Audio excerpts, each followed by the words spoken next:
Será que o mundo muda porque estamos olhando para ele? Embora a ideia de que nossas crenças e a realidade cotidiana estejam intimamente conectadas seja antiga, a prova científica da conexão surgiu repentinamente com o único experimento realizado em 1909.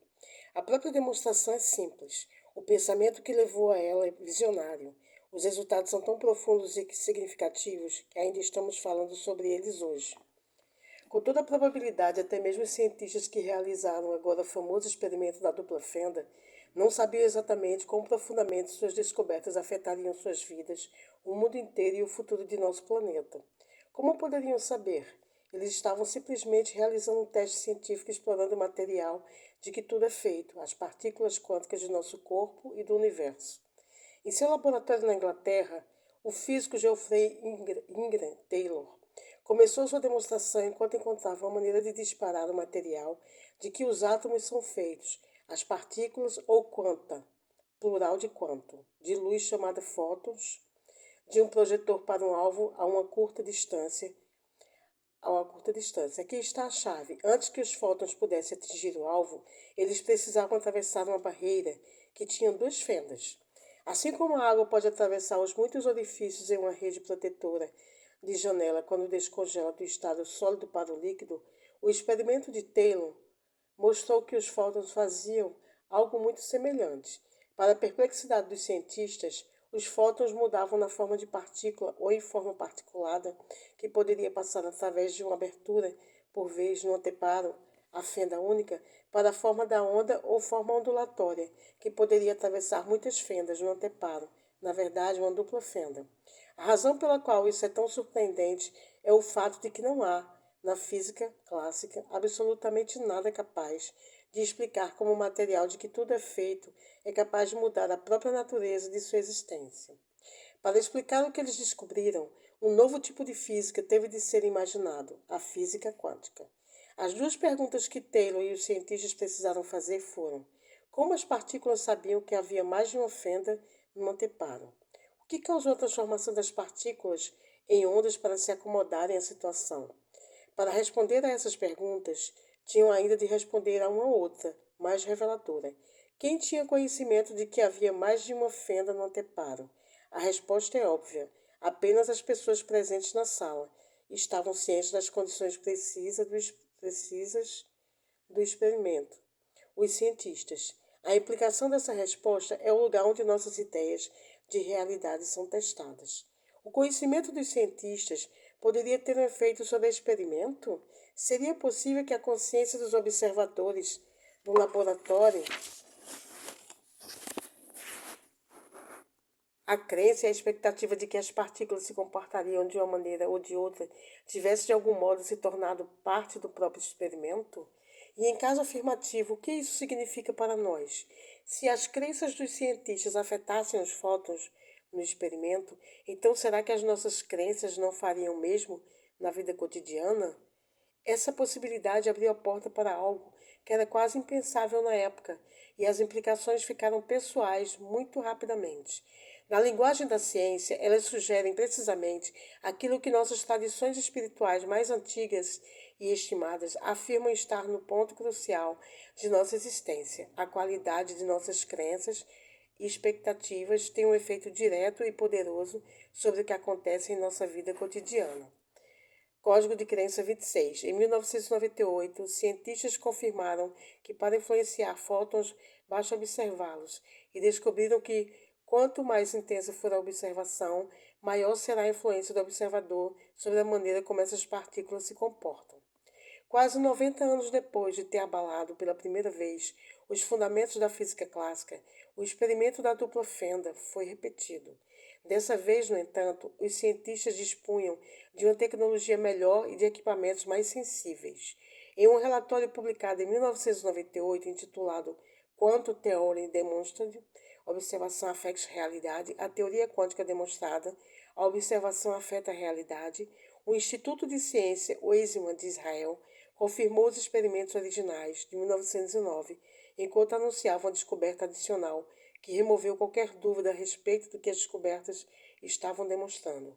Eles descobriram que quanto mais partículas eram observadas, mais elas eram afetadas pelo observador. O experimento de 1998 é importante para a nossa vida cotidiana por causa dos seguintes fatos inegáveis.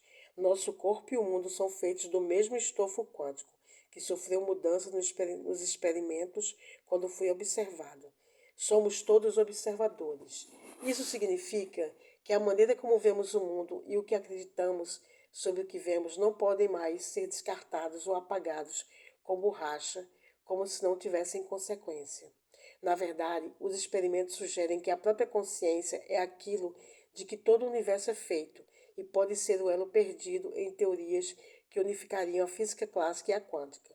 John Wheeler deixa pouca dúvida quanto aos que os novos experimentos significam para ele, afirmando: não poderíamos sequer imaginar um universo que não contivesse observadores, nós, porque os próprios materiais de construção do universo são esses atos de participação do observador.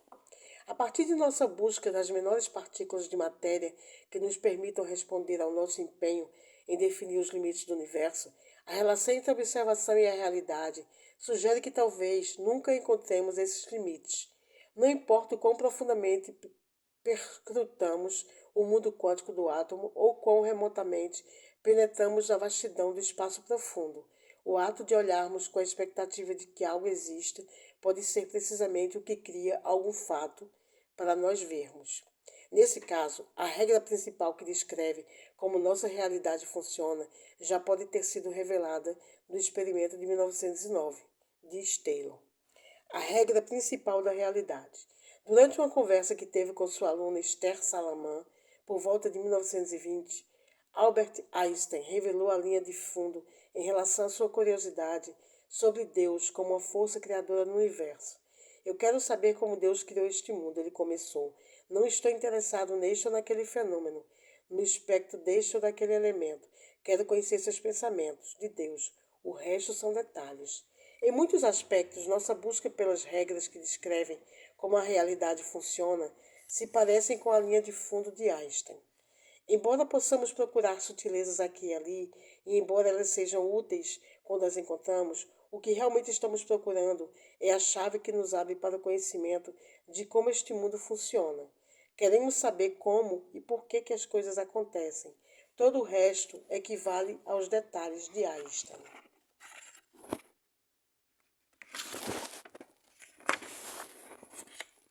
O experimento original da dupla fenda e as variações dele que foram repetidas confirmaram a premissa básica de nossas mais estimadas tradições espirituais, as quais sustentam que o mundo ao nosso redor é um espelho de nossas crenças. Desde os antigos Vedas indianos, que alguns estudiosos acreditam remontar a 5.000 anos antes de Cristo, até os manuscritos do Mar Morto, e 2.000 anos atrás, um tema geral parece sugerir que o mundo é realmente um espelho de coisas que acontecem em um reino superior ou em uma realidade mais profunda. Por exemplo, comentando sobre as novas pesquisas sobre os fragmentos dos manuscritos do Mar Morto, conhecidas como The Songs of the Sabbath Sacrifice, as canções do sacrifício de Sabá, seus tradutores resumem assim o conteúdo.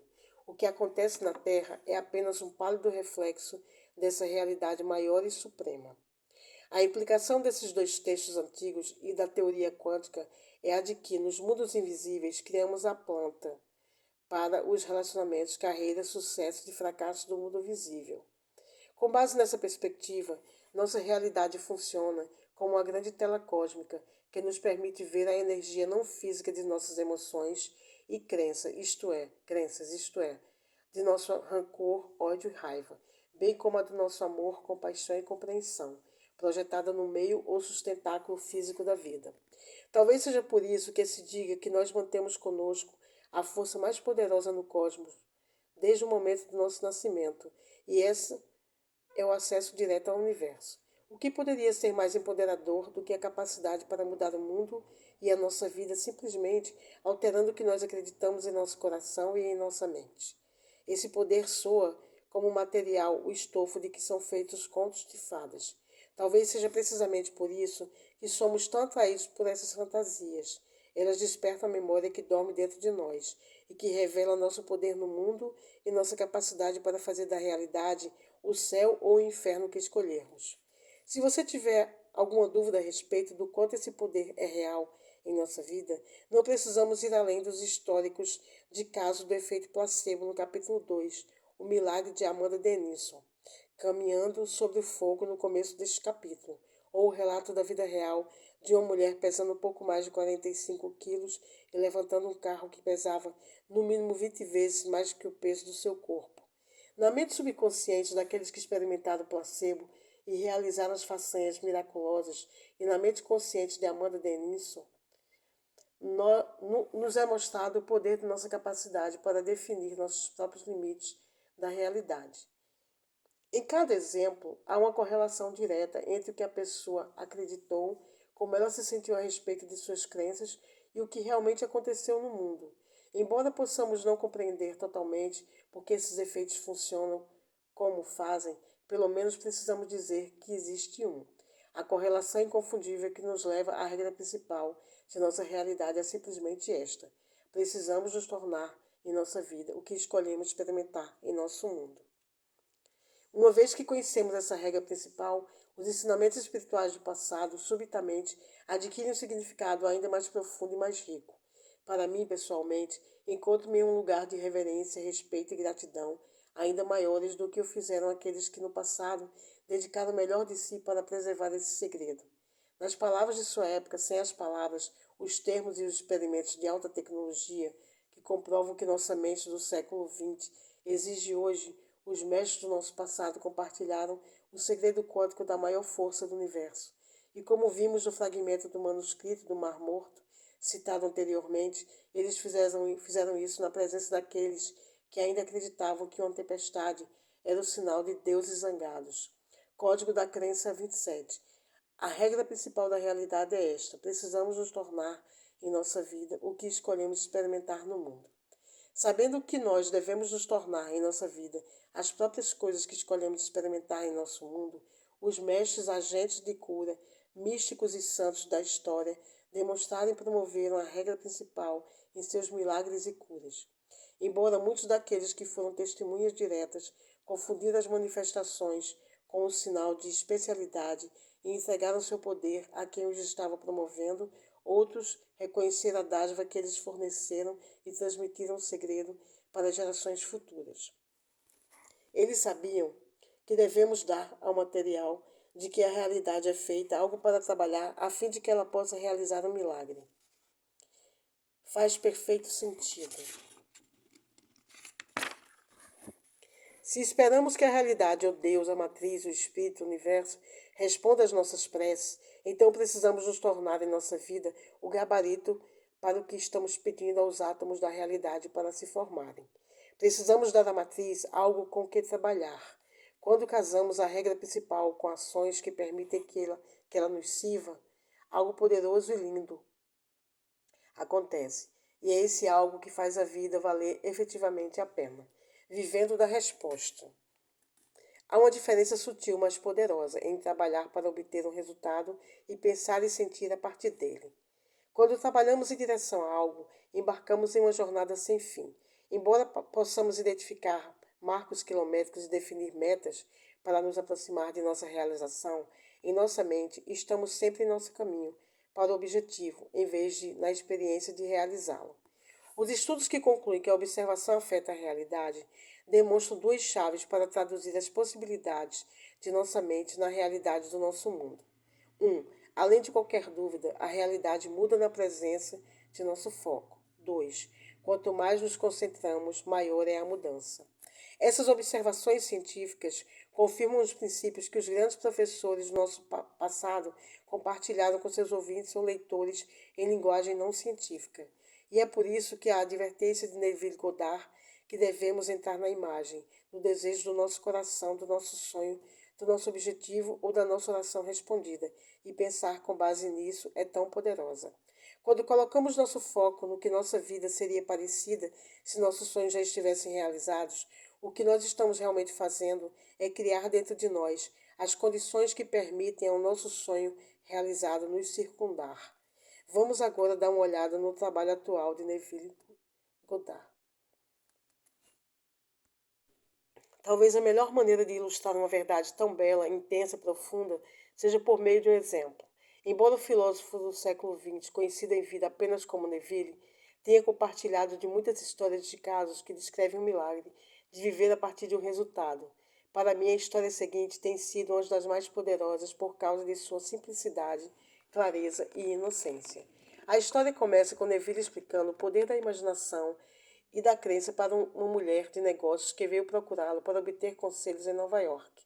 Depois de descrever a filosofia de viver a partir da resposta e de compartilhar com ela das instruções de como fazer isso, os princípios de Neville são validados de uma maneira que nem mesmo ele estava esperando. O neto da mulher de 9 anos de idade a estava visitando. Ele veio de fora do estado e esteve com ela durante sua reunião. Quando estavam saindo do escritório, o menino voltou-se para Neville e disse com entusiasmo: Eu sei o que eu quero e agora sei como conseguir. Embora ambos, Neville e a mulher, tenham ficado surpresos com as palavras do menino, o filósofo fez a pergunta lógica: O que era aquilo que o que era aquilo que aquele menino sabia tão claramente que ele queria? A resposta que veio a seguir não foi nenhuma surpresa para a avó do menino, pois aparentemente os dois tiveram essa conversa muitas vezes no passado. Ele queria um cachorrinho. Cada noite, quando eu estou indo dormir, eu finjo que eu tenho um cachorro e que nós vamos dar um passeio, disse o menino. Inflexível a respeito de todas as razões pelas quais ele não podia ter um cachorro, a mulher explicou ao neto, mais uma vez, que seus pais não permitiriam, que seu pai nem mesmo gostava de cães e que o menino era muito jovem para cuidar de um. Não haveria cachorro, e acabou. Ou melhor, até cerca de 6 semanas depois. Foi então que a mulher ligou para Neville espantada. Um dia depois do encontro no escritório de Nova York, o menino praticou tudo o que ele ouviu na discussão entre Neville e sua avó. Enquanto acreditavam que ele estivesse brincando com seus brinquedos durante a consulta, ele estava de fato absorvendo os detalhes específicos de sua conversa.